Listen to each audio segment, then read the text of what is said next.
తెలంగాణ ఎన్నికల సమయంలో వైఎస్ఆర్టీపీని కాంగ్రెస్ పార్టీలో విలీనం చేయడానికి కావాల్సిన కసరత్తు చర్చలు జరిగినాయి.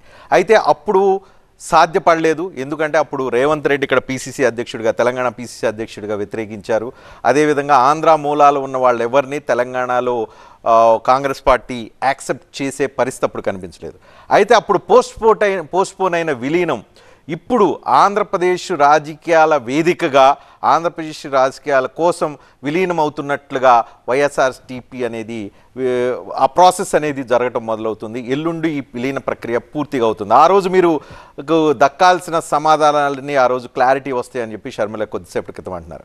అయితే వైఎస్ఆర్టీపీ విలీనం సందర్భంగా కొన్ని రకాల ప్రశ్నలు ఇప్పుడు ఉద్భవిస్తున్నాయి. ఏంటి, వైఎస్ఆర్టీపీ పార్టీ పెట్టినప్పుడు షర్మిల తెలంగాణలో రాజకీయాలు చేద్దాం అనుకున్నప్పుడు రాజశేఖర రెడ్డి కూతురుగా, ఆంధ్ర మూలాలు ఉన్న వ్యక్తిగా ఆమె మీద పదే పదే ఒకటే ప్రశ్న వచ్చింది.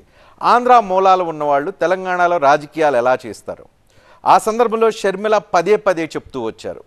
పదే కాదు, చాలాసార్లు చెప్తూ వచ్చారు.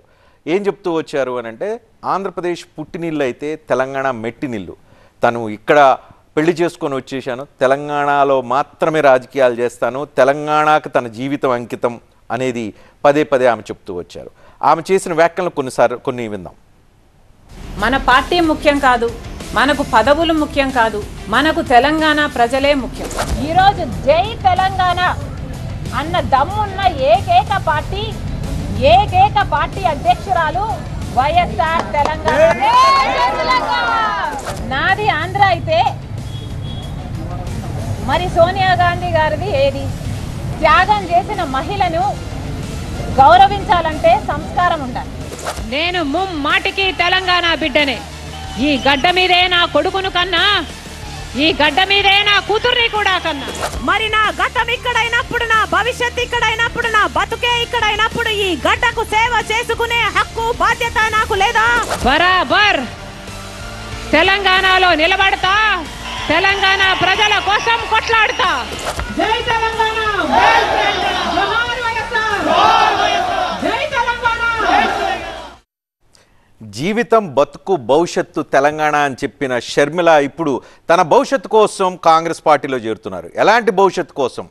ఆంధ్రప్రదేశ్ పీసీసీ అధ్యక్ష బాధ్యతలు చేపట్టడానిక, ఏఐసీసీ జనరల్ సెక్రటరీ బాధ్యతలు చేపట్టడం కోసం, ఈ రెండిట్లో ఏదో ఒక పదవి కోసం ఆమె కాంగ్రెస్ పార్టీలోకి తన పార్టీని విలీనం చేస్తున్నారు. ఆ పార్టీ నాయకులు ఈ విషయాన్ని చెప్తూ ఉన్నారు. అయితే ఎందుకు చేరుతున్నారు? ఆంధ్రప్రదేశ్లో ఏం తక్కువైంది? ఇదే కాంగ్రెస్ పార్టీని తిట్టుకుంటూ దాదాపు జగన్మోహన్ రెడ్డి జైలుకి వెళ్ళిన సందర్భంలో జగనన్న వదిలిన బాణం అంటూ కాంగ్రెస్ పార్టీని తిట్టుతూ వెళ్ళిన షర్మిల ఇప్పుడు అదే కాంగ్రెస్ పార్టీలో చేరబోతున్నారు. తెలంగాణలో రాజకీయాలు చేసే అనేక సందర్భంలో తెలంగాణలో రాజన్న రాజ్యం కోసం ఈ పార్టీని పెట్టాను, అధికారంలోకి వచ్చి రాజన్న రాజ్యాన్ని తీసుకొస్తాను అని చెప్పి షర్మిల చెప్పారు. ఇప్పుడు ఆంధ్రప్రదేశ్ రాజకీయాల్లోకి వెళ్తే అక్కడ ఏ రాజ్యం గురించి చెప్పాలి? అక్కడ రాజశేఖర రెడ్డి కొడుకుగా జగన్మోహన్ రెడ్డి నేను ఆల్రెడీ రాజన్న రాజ్యాన్ని తీసుకొచ్చి నడుపుతున్నానని చెప్పి చెప్తున్నాడు.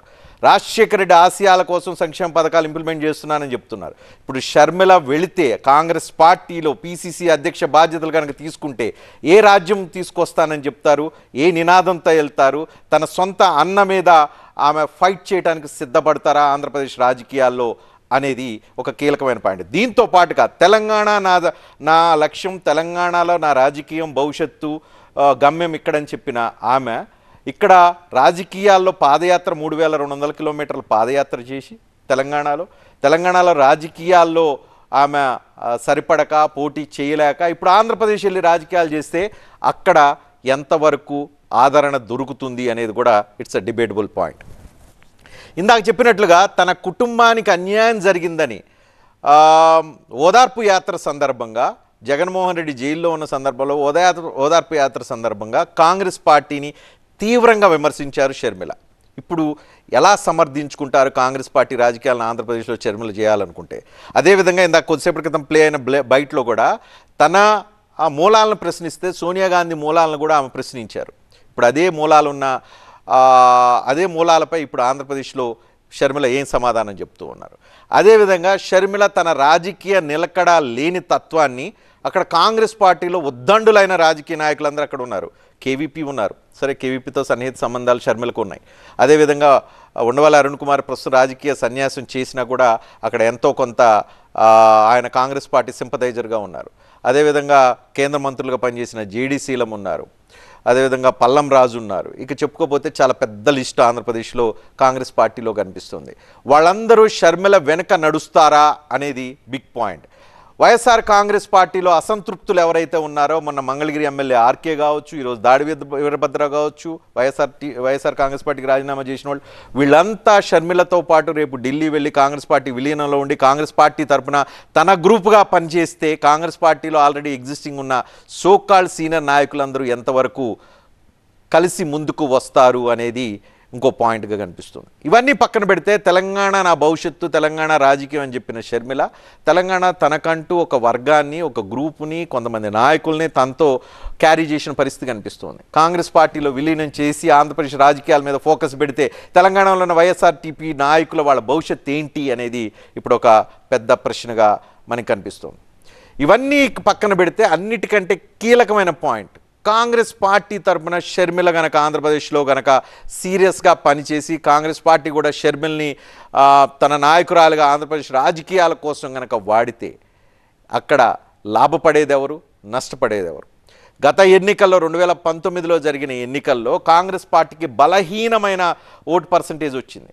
ఇప్పుడు కాంగ్రెస్ పార్టీ షర్మిల రూపంలో ఆంధ్రప్రదేశ్ రాజకీయాలు చేస్తే వచ్చే vote percentage YSR Congress party, అక్కడ జగన్మోహన్ రెడ్డి నేతృత్వంలోని వైఎస్ఆర్ కాంగ్రెస్ పార్టీ ఓట్లు చీలుస్తారా, లేదంటే అపోజిషన్ ఓట్లు చీలే అవకాశం కనిపిస్తుందా? అక్కడ తెలుగుదేశం జనసేన ఓట్లు చీలే అవకాశం ఉందా? ఇది కూడా బిగ్ పాయింట్. ఇవి కాకుండా యాంటీ ఇన్కంబెన్సీ ఓట్లను కనుక షర్మిల రూపంలో కాంగ్రెస్ పార్టీ చీలిస్తే అది వైఎస్ఆర్సీపీకి లాభమా, తెలుగుదేశం పార్టీకి లాభమా అనేది మరొక కీలకమైన పాయింట్. ఇవన్నీ ఇలా ఉంటే రాజీ చర్చలు జరుగుతున్నాయి, ఏదో వ్యవహారం నడుస్తుంది, వైవి సుబ్బారెడ్డి మొత్తం వ్యవహారం కర్మ నడుపుతున్నారు అనే దానికి సుబ్బారెడ్డి క్లారిటీ ఇచ్చారు.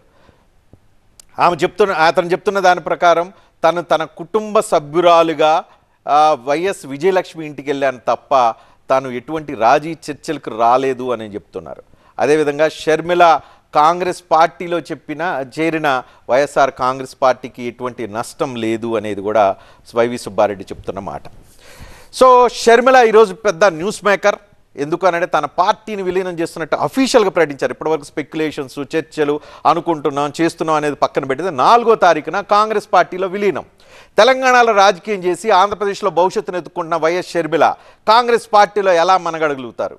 కాంగ్రెస్ పార్టీకి ఆమె భవిష్యత్తు అవుతారా, కాంగ్రెస్ పార్టీ ఆమెకు భవిష్యత్తు ఇస్తుందా? ఇది ఇప్పుడు చర్చనీయాంశం.